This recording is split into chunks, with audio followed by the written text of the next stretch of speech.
You know, I didn't think Arcane would be a show that I'd ever watch or ever enjoy because one, it became something that was a spawn of League of Legends. It feels like something just crawled up my leg just when I said the name of that game, like, ugh. This is a show that has you infer a lot of things. Whether you were inferring from chaos, pain, comfortability, love, or compassion, there is something to be inferred from. I mean, we didn't even get a clear introduction to Jace.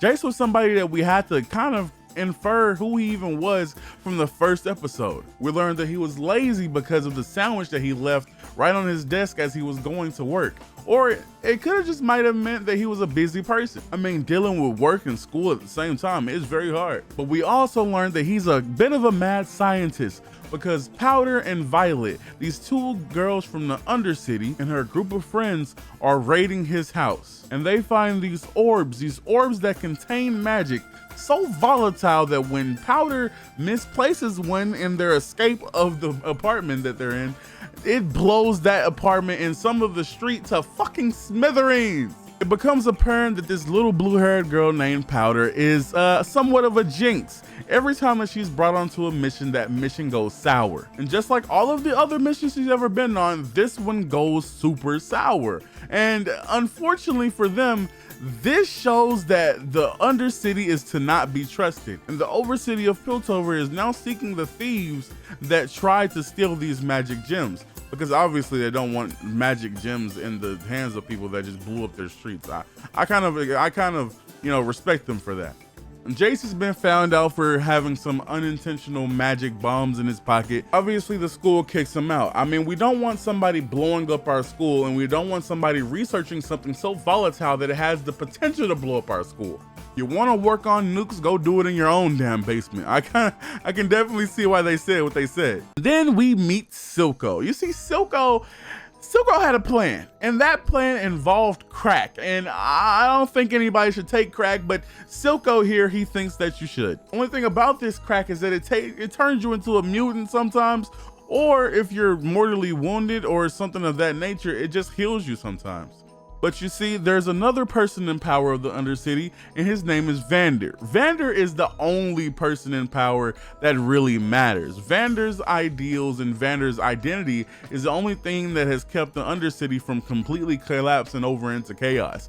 But some people don't believe that Vander is running the city correctly, like Savika or like Silco himself. I mean, it has gotten so volatile that he almost killed Silco for trying to start a war with Topside, among some various other things.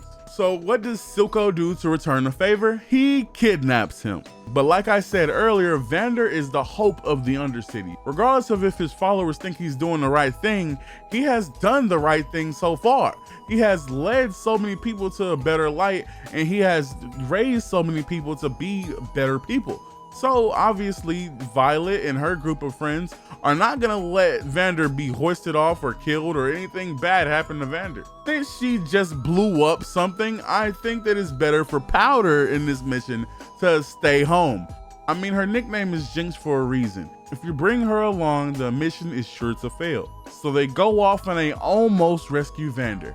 But of course Powder said, I could listen and everything could flawlessly go perfectly as planned, or I can show up with a bomb and blow everything up again. So let's go with option B. So she brings a monkey bomb that she poorly crafted. Because she's a kid, I feel like she wasn't really as smart as she really could be in this situation, especially. But she saw it blow up once and said, if I can help my friends and make this blow up again, why not? So she did it, and it thoroughly fucked up everything. You know, I feel like Powder was really just trying to help, but so was Vi when she gave her the Superman punch of dreams and knocked a few of her teeth out in the process. And Violet calls her what she is forever to be known as, a jinx, and storms off. But little does she know, one of Piltover's enforcers was down here, and she scoops up Violet, while Jinx just thinks that she's leaving her forever. Silco then finds her, and it's at this moment that you realize that nothing good will come of anything to happen from this day. Meanwhile, throughout all of that, Jace and his new partner Victor risk everything to be the new monarchs of the modern day. Those little magic cubes that they found, they managed to make it even better than it was before. They managed to make it so concentrated and so convoluted that they can make instant transmission beams and regular beams for that matter. They can do so much with this new orb that Jace is calling Hextech.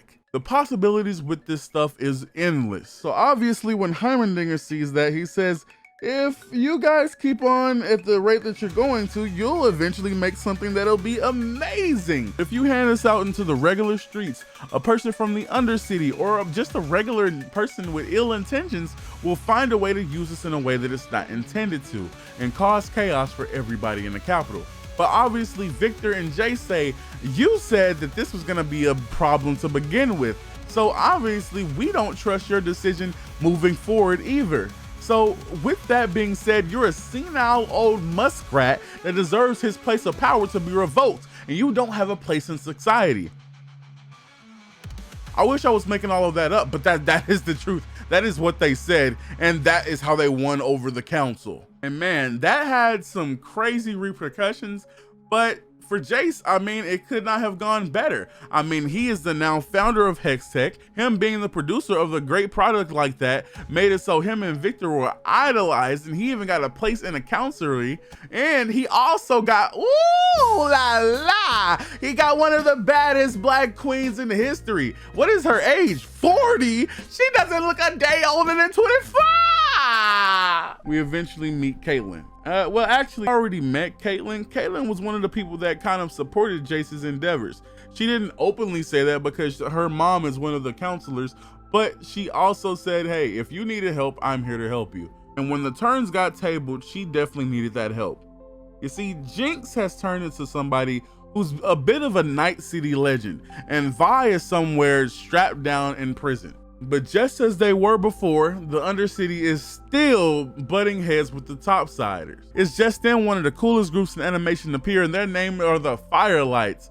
Oh my gosh, how do you take something that's supposed to be something so lame like the Firelights and turn it into something that was cooler than the Akatsuki, bro? They appear on hoverboards and iron owl masks, and they got like green pipe bombs. Bro, that shit fire, that shit is gas. Little did they know, one of the craziest Night City legends, Jinx, was gonna be hidden in a cargo, and she lets that shit fly. I mean, she lets it sing. She lets that gun sing for sure. With Silco now in power since Vander got blown up a few episodes earlier, there has been nothing but chaos in the Undercity, with people like Jinx running crazy, Silco leading them, and Savika wondering how she'll get through the day without another smoke break. But it's a great thing, or a very sadistic serial killer thing, that Jinx always leaves a calling card for the police to find. The only person that was actually able to find it was Caitlyn, and somehow she also found Jinx's long lost sister Violet trapped in a prison, who she then releases from that prison and then makes her take her on a tour to the Undercity. Jace and Victor have been making heavy strides with Hextech though, to the point they even show it to Heimerdinger to ask him how they should go moving forward. Heimerdinger says it's actually excellent tech that you have, but it should be cultivated. It should be processed in a way that it can't cause harm to anybody in the wrong hands. Talk about not getting into the wrong hands. They got into the worst hands possible with Jinx. And as Vi and Kate are tracking down Silco, they eventually find Powder, because Powder learns through Savika that Violet is out of prison, and also she's alive. So eventually Vi and Jinx, they meet each other. And this reunion is way sweeter than I actually thought it would be. I mean, the reunion of Vi and Powder, bro. Violet and Powder back together again. But unfortunately, good things never last, because when Kate comes up that ladder and notices the Night City legend Jinx, same Jinx who terrorizes all of Piltover, there's no way that that same person is Violet's little sister. But unfortunately, she is. See, there's one thing that I skipped over to this point of this video, and that's that the Enforcers and Jinx and Vi do not have a good history. You see, the Enforcers killed Vi's mom and dad, and by that same association, Powder's. So when Powder sees a Piltover cop down in the Undercity traveling with her big sister, she immediately thinks they're after the orb. They're after that marble to take it back and intend to take Jinx to jail. There's no way they're there on friendly terms. which unfortunately was kind of true. Violet had no intentions of turning Powder in or turning Silco in, but given the chance, I'm certain that she would have probably turned Silco in and found a way to get Jinx out of that situation. But you know, we may never know, because the same way that they did with the caravan, the Firelights come and swoop up Jinx. Their mission is just to get the orb back. I don't know if it's for them or for the Overcity, but they definitely get it back from them, and then they take captive of Kate and Vi. We then learn that the leader of the Firelights is none other than Echo, the same little boy that sent them all on a mission to begin with. He's grown, and he's let Vi know that everything in the Undercity has changed. Everything that she once knew, the people, the places, and definitely the vibes around here are definitely different. And there's nothing that you can do to say or stop the things that have already changed. Powder, the girl that you once knew, has turned into Jinx. Echo, the boy you once knew, has turned into an activist, and top side and bottom side are no more conjoined than they ever have been, and it's still just like oil and water. It's then we see the chinks in Vi's armor and also in Jinx's mind. And the first time we ever get to see the boy savior, Echo, for the first time, the leader of the Firelights. But man, that bridge scene puts so many things into the light that I wish that I had never seen.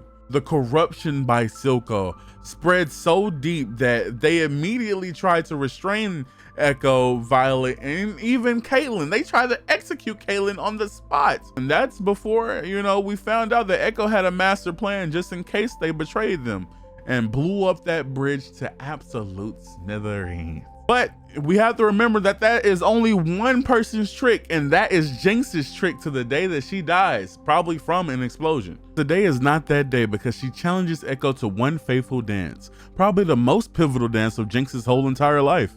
You see, this scene was so impactful without even being impactful, bro. It's so many things that you would miss. Once you get into season 2, this scene has so much more so much more. I don't know the words to really say how much this scene mattered, but just know without this scene happening here, the second scene in season 2 makes no sense, honestly, because the fight between Echo and Powder, or Echo and Jinx, or Echo and whatever you want to call her, was just so sentimental because it held so many feelings from when they were kids and so many feelings now that they are grown. And just as Echo was able to look her in her eyes and realize that Powder still might just be there, you know, Jinx shows that Powder has long since died and blows herself up, probably for one of the last ever times. I mean, that was before Silco found her. You see, this moment also was very confusing for me because it made me see that Silco doesn't see Jinx as a pawn. He may see her as one of the queens because she is the most useful piece on the chessboard, but at the same time, as the king, he may not look at her in such a wife standpoint, but he looks at her as a princess with the queen's capabilities because she is his daughter. The counselors all vote for peace, which is very confusing, but also very heartwarming. I mean, if somebody blows up my bridge and steals all of my food, we're gonna be fighting that same very night. I cannot forgive somebody who has wronged me in such a crazy way, but these counselors in a way can. I don't know about the civilians or what the civilians may feel in that moment, but these counselors feel like the civilians will be okay with whatever the counselors choose. And with Heimerdinger out of the picture, he is able to find Echo, the same person that Jinx almost blew all the hell. And he is able to show Heimerdinger the tree of hope, or the tree of life, or whatever you want to call this tree, to show him that life in the Undercity isn't all perfect, but every single person down here deserves a chance. And just as we were starting to feel giddy, either in war talks or either in harmony, the warmonger has arrived. Mel's mother is probably one of the most ruthless, cunning, and straight up savages that has ever touched Piltover. I mean, the first thing that she does when she gets there is fuck a person in power. And speaking of getting freaky, Kate and Vi express that, you know, there's feelings between them. But despite those feelings, war never changes. Since the counselors don't agree to do anything, she storms out. I mean, topside and underside, Undercity and Piltover, they're gonna be the same way no matter how much time passes. Just oil and water. Meanwhile, Victor is becoming probably way worse in the sense of a mad scientist than Jace ever could be. I mean, he's practically, no, not even practically, he is literally fusing himself with the Hextech to the point that he vaporizes his assistant and becomes it. Whilst Topside and Underside can't get along, there are two people from both sides that can get along, and that's Jace and Vi. They break down Shimmer so fast that it's incongruous how they did it.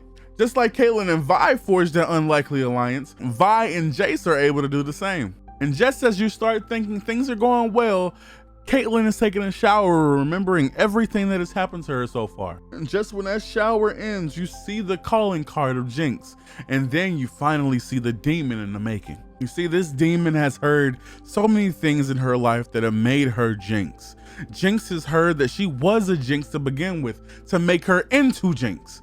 Jinx has heard that the person that she now looks up to as a new father figure, Silco, is planning to trade her off to Topside to seal in that peace. She's seen her sister betray her with a new woman that takes her place as her sister's best friend. No, she cannot have that. And the fucking voices in her head telling her different things that are driving her more insane as the days continue. So this demon named Jinx finally arrives. The table is set, the guests are gathered. Now it's time to end everything once and for all. And then she proceeds to ask Vi the most pivotal question of her life. Who am I? Am I your lovable sister? Am I the sister that you lost that day, Powder? Or am I this new Night City legend named Jinx? Of course, you already knew how this was gonna go. Violet is claiming that she's still Powder and they're still gooding her, and Silco gets his mouth unleashed and he says, you're Jinx, you will forever be Jinx, and the Topsiders, they won't have you. Violet also can't have you, you belong to me. But just as we were getting all cozy in the feelings of turmoil, Caitlyn somehow finds a way to get the shackles off of her. But little did we know, the shimmer that was earlier injected into Jinx to save her life turns her into a super soldier, and also makes her lose her mind and kill the one man responsible for taking care of her for the last 5 to 7 years. With Silco dead, it's only one thing clear to Jinx that she must do: take revenge on the Topsiders and show them all who she really is. Alright, so I spent a lot of time on the first half of this video, way more than I probably should have. I mean, my hair has changed, my shirt has changed, my chair has changed, everything has really changed, and you definitely feel that change when you get into the season 2 of this show. In fact, I feel like there's so much content that is like squeezed into season 2 that it could have been sprinkled into more seasons, and they got cleared for 5 of them, so I'm not really sure why it feels so rushed. It feels rushed, but it also feels perfect to an extent. So let's get straight into that. The attack from Jinx leads into a manhunt for her, not only from Piltover, but the Undercity as well. If Piltover catches Jinx, the war criminal will no longer be a problem. But if the Undercity hands her over, top side and bottom side will no longer have a, standstill, at least for now. In the midst of all that, Isha falls into Jinx's life literally and figuratively, and she forces her to be a better big sister than Vi ever could be. Especially because in a few episodes later, these two fight, and it's an astronomical fight. It results in a missing finger and a missing criminal as Jinx escapes once again. And Bessa the Warlord has a meeting that leads to the capture of her daughter Mel, who finds out her purpose is way greater than being a simple leader of Piltover. Speaking of leaders, that's something Jinx never was, but with the attack of Topside, the gremlins of the Undercity look up to her now, especially Isha, who pulls a stunt at one of the prison camps that leads to a bunch of rebels getting brung into prison. Ironic, isn't it? They look at Jinx as her hero, or more of a vigilante of the Undercity, which silently has a beast that Singe controls with the smell of blood, who happens to be the old leader of Zon, Vander. Vander has been betrayed by his second in command and killed, just to be restored into a beast and then killed again and then restored into whatever that is, all with the humanity slowly ticking down to 0%. Safe to say Vander has had the worst of all outcomes when it comes to the Arcane story. But speaking of worse, Jace, Heimerdinger, and Echo went to the Anomaly, and also got trapped in different universes. I know I've seen this somewhere else before, but anyways. Jace is fighting through a hellish future where everybody is turned into a metallic cyborg monster, or they're fungus-like stones with no emotion, and eventually he reaches the top where he sees himself clutching on a hammer that he created, and a figure that shows him that this is his future if he doesn't stop the victor of his timeline seeking godhood. Meanwhile, Echo and Heimerdinger are living their best lives. Jaime has changed his design for the better, and mostly everybody in this timeline is alive. Well, except Vi, who died in an explosion in Jace's lab. On the bright side, Vander is still alive, Echo's father figure is still alive, and Powder is still, Powder. In this world, they lack the motherly guidance of Vi, but aside from that, everything is perfect. From the Zonites, to Powder, to the dance, even the fleeting moments of love. From the ship that everybody calls Time Bomb. But just as we feel that explosion of feelings from the reality we find ourselves in, Echo realizes that this isn't his timeline. He has one that he has to save. So Echo leaves his heaven behind, and Jace leaves that hell to save the only heaven he knows.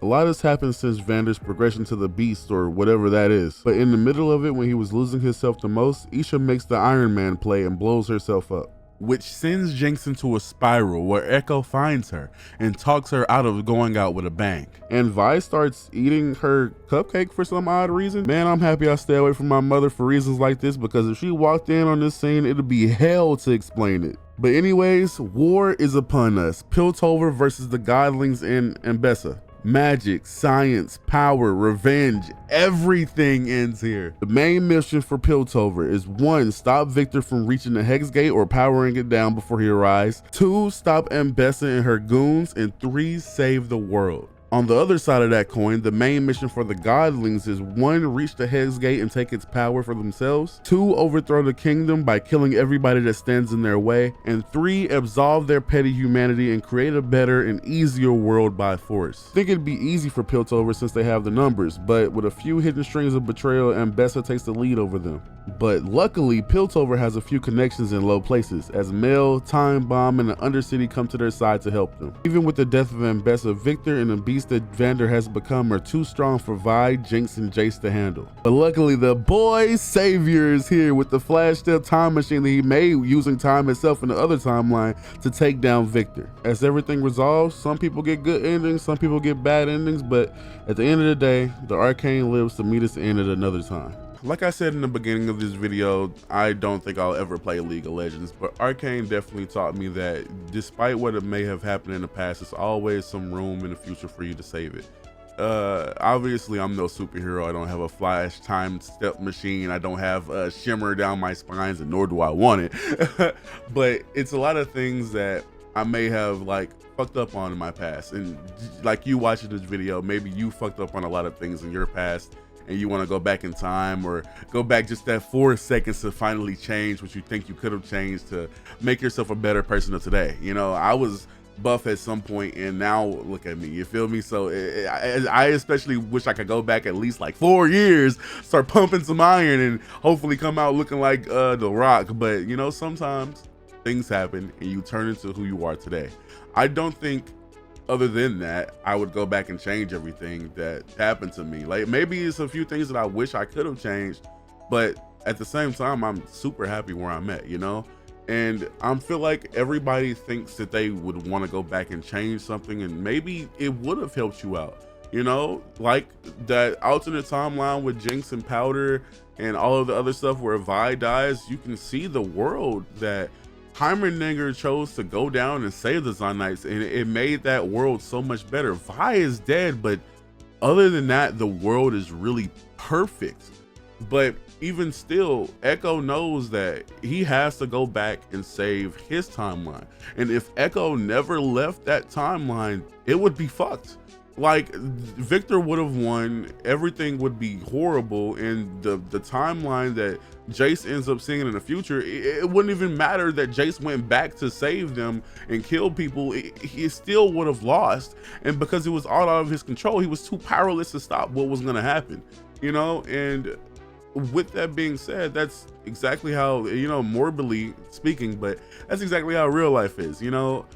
we are powerless to stop what is already in motion. What is gonna happen is gonna happen, and I feel like that's what Arcane really teaches, you know, us. You know, you may want to help some things, and then you might end up fucking it all up disastrously like Powder did. Maybe not blowing up a whole fucking building, but you know, maybe it will. Maybe you'll do something small that'll lead up into something major. The domino effects will trickle down and something crazy will happen, and you didn't mean for that crazy thing to happen. Maybe you were just looking to help, or maybe you were just looking to prank somebody and then things got out of control, or maybe you were just looking to do something and something that you didn't want to happen happened, and you can't change that. You can only be who you are, whether you be helpful, whether you be a mean asshole, whether you be who you are. That's all you really can do. You can't change anything, and I feel like that's really what Arcane taught me. Whether you see it as a depressing show, a happy show, a powerful show, you know, whatever you see Arcane as, I'd say just to take it as a lesson, like learn moment, or just enjoy it for the entertainment value that it is. Because despite me never ever wanting to go play League of Legends, I can look at Arcane for its face value and say that even though I don't want to play that trash ass game that's over there somewhere, I still can look at Arcane and say that was a goddamn masterpiece. But what I do want to say is that it definitely felt like season 2 and kind of season 1 was rushed a little bit. I feel like the slideshows, yeah, they were cool. Yeah, they showed a lot of things like the overthrowing of the government and Undercity, and then, you know, all the things leading up to where we got to, you know. Like, I feel like I kind of rushed the second half only because I was delegating crazy in the first half. I feel like this video is going to be way longer than it needs to be, especially with me rambling right now like I am. But with the slideshows and things of that nature, yeah, it was cool to an extent, but I felt like it could have been a season 3, season 4, and they got greenlit for 5 seasons. So I don't know, man. I feel like, especially when I heard that they cut 40 minutes of Jinx and Echo, I'm like, bro, why? We could have got another season of that, and we could have got another season of just Jinx and Echo, and I feel like the community of Arcane would have been blessed to hear that. I feel like that would have been exactly what the community of Arcane would have wanted, you know, especially for the romantic heavy people like me. Like I watched. Let me not bring Donna into this. I just want to say that with the amount of time that we've had, like it's 5 seasons greenlit. I feel like it could have been one more season of Arcane to really flesh out certain things, like lead into a lot of things, like the overthrowing, the jinxers, you know, the people that look up to Jinx. That could have been like 3 episodes in itself, you know. Like I feel like it's a lot of stuff in here that could have went way more in depth. I like that they ended up going with how they went with it. You know, like I said, Arcane was still a masterpiece, but it's still a few touches on Da Vinci's painting or sculpture that you can really like see, like, this is awesome. I mean, amazing. But if you just touch this up a little bit, you know, add that 40 minutes of Echo and Powder, maybe this would have been perfect. But I'm sick.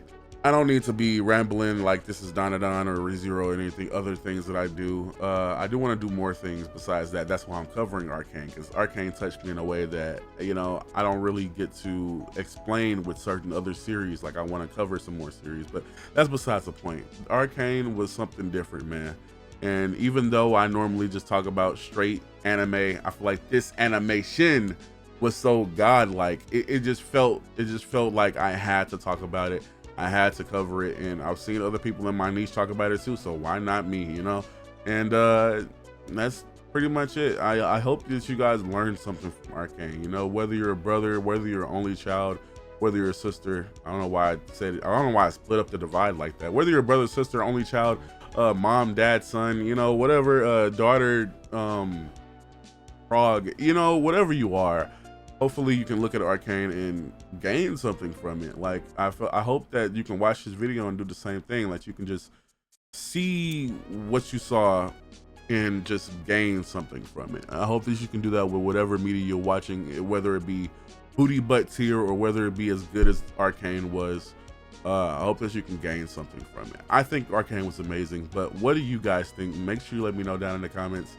And yeah, if you enjoyed this video, make sure to hit the subscribe button, that like button, and hit the little bell to show them some extra love. And other than that, Make sure to leave down in the comments what else do you want me to cover, whether it be anime, whether it be a show, whether it be, I don't know, a Netflix special, maybe Squid Games. You know, I'm watching Squid Games right now. You want me to talk about that? Let me know down in the comments. I will do that. But other than that, I have nothing else to say, but thank you for watching this video, and peace. Hopefully I get better soon, because I really want to make some more videos. But if I don't make a Happy New Year's video, Happy New Year's.